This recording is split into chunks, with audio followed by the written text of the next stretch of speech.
Assalamualaikum warahmatullahi wabarakatuh. Apa kabar sahabat Uhuwah Islamiyah? Semoga tetap dalam lindungan Allah Subhanahu wa taala serta dilancarkan segala urusan-urusan kita. Pada video pembahasan kali ini, saya akan menanggapi salah satu video dari Pak Ilyas Zulkifli yang bertanya tentang kenapa umat Islam tidak senang kepada orang-orang Yahudi. Padahal nabi-nabi atau rasul-rasul yang umat Islam yakini kebanyakan dari Yahudi.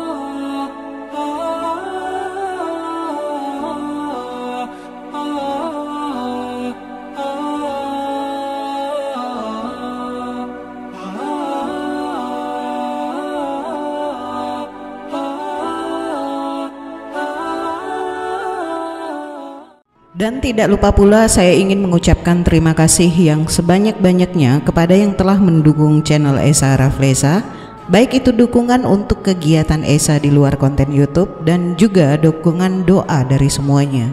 Semoga Allah SWT membalas semuanya dengan berlipat-lipat. Amin. Nah, bagaimana videonya? Mari kita lihat bersama dan tanggapi poin per poin. Check it out.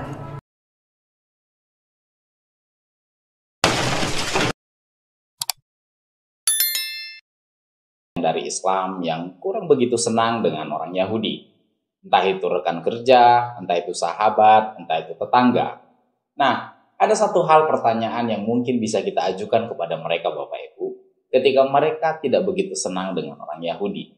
Mengapa mereka tidak senang dengan orang Yahudi sementara mayoritas nabi yang diakui oleh orang Islam disebutkan di dalam Alkitab, di dalam kitab tanah orang Yahudi, atau dikisahkan oleh orang Yahudi, tetapi mengapa orang Islam kurang begitu senang dengan Yahudi?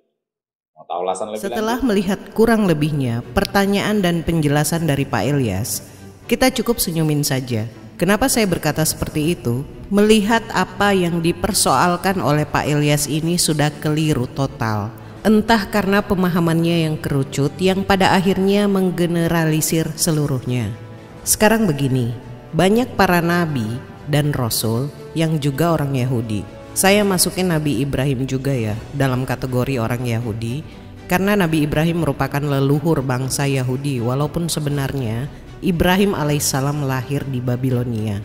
Ada Nabi Ishak, Ismail, Nabi Yakub yang dijuluki Bani Israel, Nabi Daud, Nabi Sulaiman, Nabi Zakaria, Nabi Yahya, Nabi Isa, dan lain-lain. Dan mereka disebutkan dalam Al-Quran.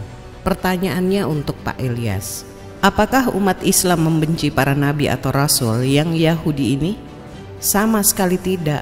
Malah mereka mengimani, mempercayai, dan memuliakan para nabi tersebut. Apakah umat Islam membenci seluruh orang Yahudi? Jelas tidak.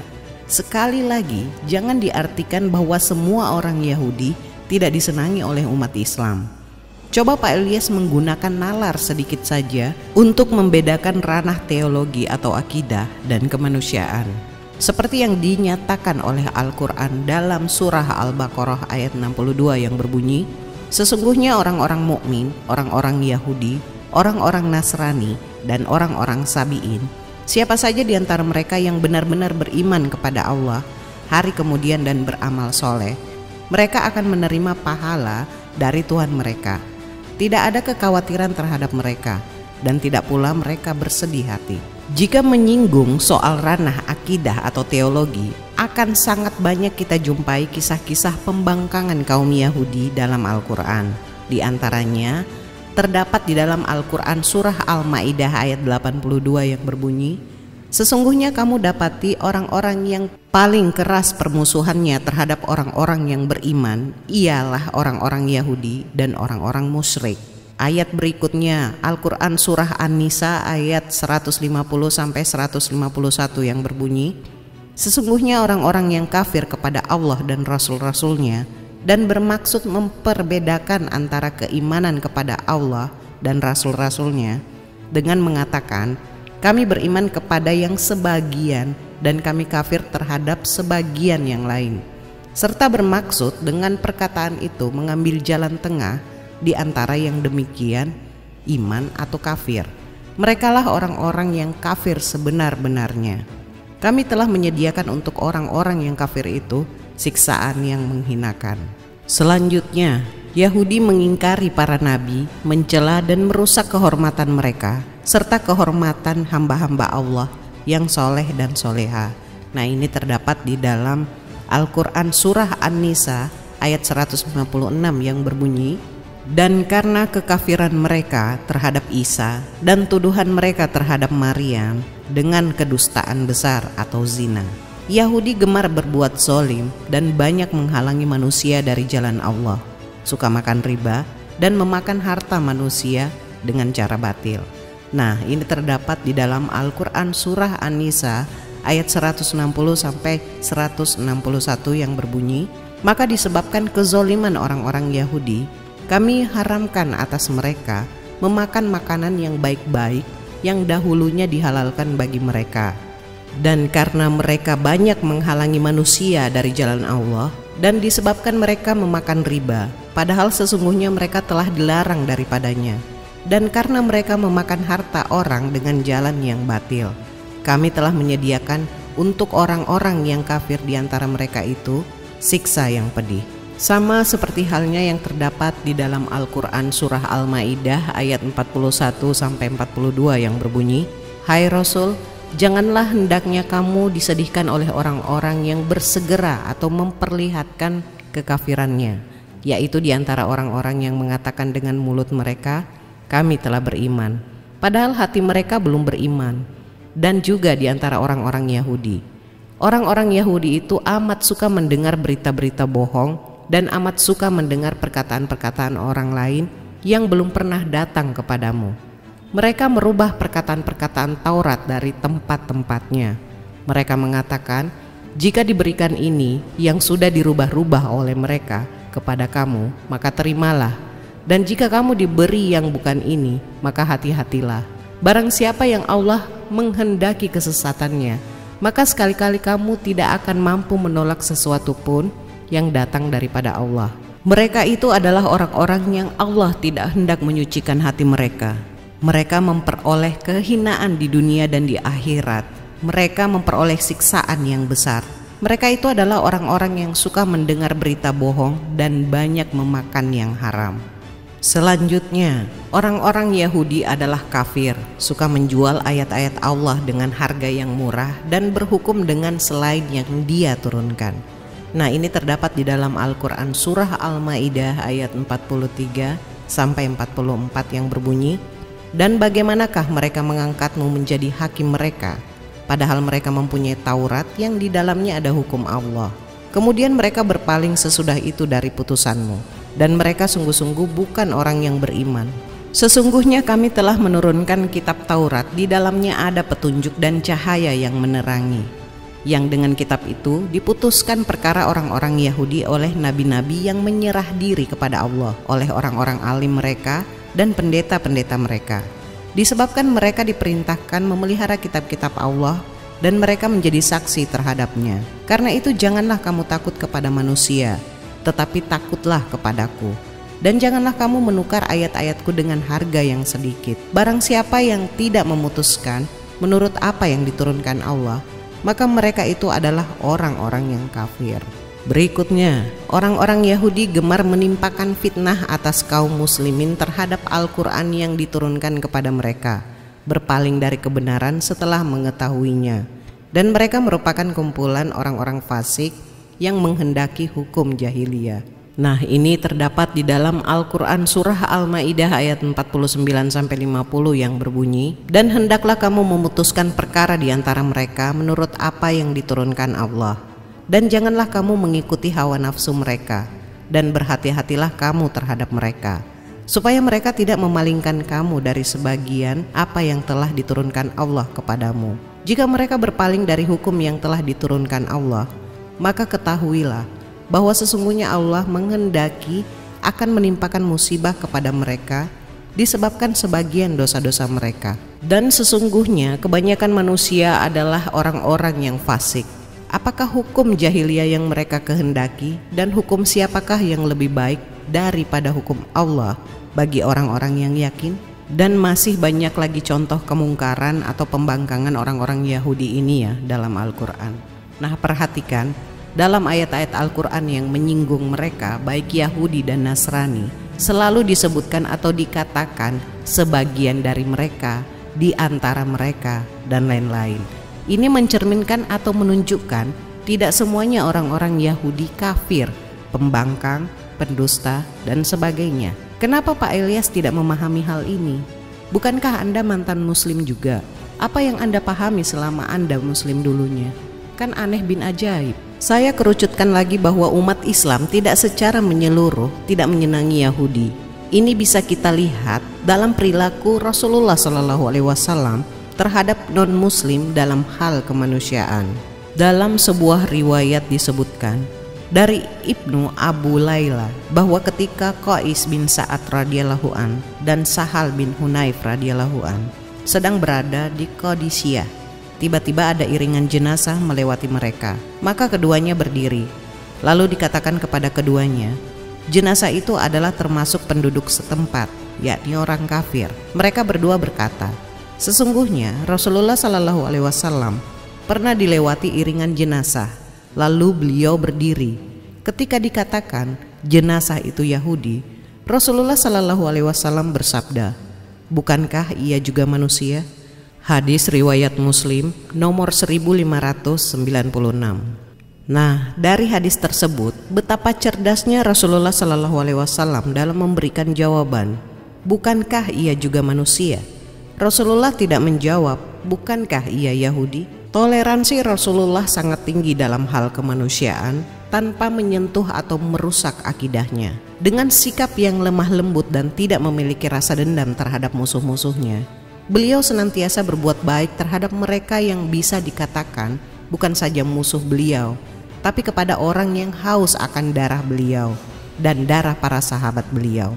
Satu kejadian ketika terjadi Fatu Mekah, Rasulullah SAW mengampuni orang-orang yang dulunya melempari beliau dengan kotoran onta, menghalangi jalan beliau dengan duri-duri, menganiaya dan berusaha membunuh beliau, serta para sahabatnya. Tapi yang dilakukan beliau saat itu adalah beliau bersabda kepada orang-orang kafir Quraisy, wahai penduduk Mekah, hari ini tidak ada pembalasan terhadap kalian. Kalian semua bebas. Nah, kita mungkin juga ingat kisah Surakah di mana ketika Rasulullah hendak hijrah, Surakah mengejar di belakang beliau sambil menghunus pedang untuk menangkap atau membunuh Rasulullah dengan mengharapkan imbalan. Setelah mendekati Rasulullah, Surakah jatuh. Demikian berkali-kali hingga pedang Surakah dapat diambil Rasulullah. Ternyata di saat yang muda Rasulullah membunuh Surakah, sebaliknya Rasulullah justru mengampuninya. Kejadian Fatu Mekah membuat umat Islam memegang kendali di Mekah. Namun Rasulullah SAW senantiasa menanamkan kepada kaum muslimin untuk tetap menghormati orang-orang kafir Quraisy dan tidak mengganggu harta mereka, serta tidak berlaku sewenang-wenang atas mereka. Beliau menyampaikan bahwa janganlah kalian saling menzolimi, karena itu merupakan kezoliman yang dilarang oleh Allah Subhanahu wa Ta'ala. Dan Al-Quran mengajarkan bahwa, nah ini terdapat dalam Al-Quran surah At-Taubah ayat 6 yang berbunyi, dan jika seorang di antara orang-orang musyrikin itu meminta perlindungan kepadamu, maka lindungilah ia supaya ia sempat mendengar firman Allah. Kemudian antarkanlah ia ke tempat yang aman baginya. Demikian itu disebabkan mereka kaum yang tidak mengetahui. Dan sangat banyak kisah-kisah Rasulullah SAW dengan non-muslim ya, baik itu orang-orang Yahudi, Nasrani, dan sebagainya yang sama sekali tidak memperlihatkan suatu kebencian apalagi tidak senang terhadap mereka. Meskipun banyak di antara mereka yang berniat jahat kepada Rasulullah. Nah, dari sini kita bisa melihat fakta sejarah histori yang membuktikan dan mencatat bagaimana di zaman Rasulullah kaum Yahudi ini gemar melanggar perjanjian yang telah disepakati bersama. Nah, Pak Ilyas bisa membaca kisah Bani Kainuka, Bani Al-Nadir, dan Bani Quraiza. Mereka ini adalah orang-orang dari Bani Israel, bukan dari keturunan Arab asli. Biar Anda paham, Pak, bahwa dari dulu kaum Yahudi itu memang memiliki sifat yang paling keras permusuhannya. Jika Pak Ilyas menganggap bahwa secara menyeluruh umat Islam tidak senang terhadap Yahudi, Anda sudah keliru dalam hal ini. Sekarang saya tanya balik, Pak. Apakah Kristen membenci Yahudi? Jika jawaban Anda tidak membenci, kenapa Anda tidak mengimani atau mengikuti para nabi-nabi dari Yahudi? Loh, tapi kan Esa itu kan dari segi teologi. Makanya itu, Pak, begitupun sikap Islam ke Yahudi dalam ranah akidah dan teologi. Makanya saya menyuruh Anda untuk membedakan ranah teologi dan kemanusiaan. Jangan digeneralisir semua Yahudi. Kalau masalah Israel dan Palestina, ini sudah masuk kategori keseluruhan, yakni ranah akidah dan kemanusiaan. Mereka memerangi, maka kami juga wajib memerangi dan melawan. Oh iya Pak Ilyas, saya mau tanya nih, orang-orang Bani Israel yang membangkang terhadap para utusan Tuhan ini kan ada juga yang membunuh para nabi. Di antaranya Yesaya, Zakaria, Yahya, dan juga Isa atau Yesus. Bagaimana Anda atau umat Kristen memposisikan diri Anda melihat Yesus dibunuh atas propaganda Yahudi? Karena saya tidak melihat ada kesedihan di sini. Malah sebaliknya, Kristen menjadi supporter dan bersuka cita atas kematian Yesus. Apakah ini bentuk kesenangan Anda terhadap Yahudi atau sebaliknya, membenci Yahudi? Silahkan Anda memutar otak Anda sebelum menjawabnya, karena jawaban Anda akan berdampak maju kena, mundur kena.